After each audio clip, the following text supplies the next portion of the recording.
फिर सुन लो, जन्म और मृत्यु जो है ये शरीर का विषय है, मान और अपमान जो है ये बुद्धि का विषय है, सुख और दुख जो है ये मन का विषय है, सर्दी और गर्मी जो है ये त्वचा का विषय है, भूख और प्यास जो है प्राणों का विषय। मैं सबसे असंग।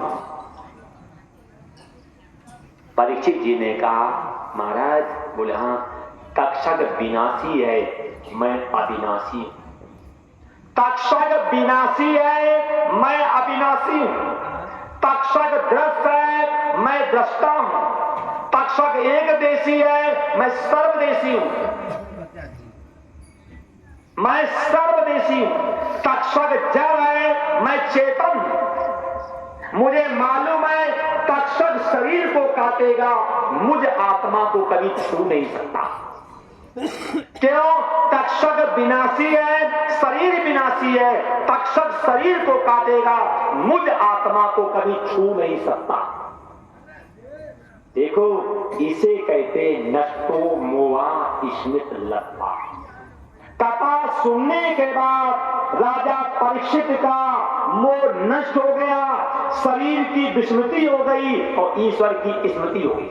कह रहे शरीर विनाशी है, तक्षक विनाशी है। तक्षक शरीर को काटेगा, मुझ आत्मा को कभी छू नहीं सकता। सुखदेव जी ने सोचा कि मेरा शिष्य ज्ञान में पक गया है, ज्ञान में पक गया। तक्षक आया है, शरीर को काटा है और जल करके शरीर राख हो गया। जल करके शरीर राख हो गया। उससे पहले जैसे घटाकाश और महाकाश में विलीन हो जाता है।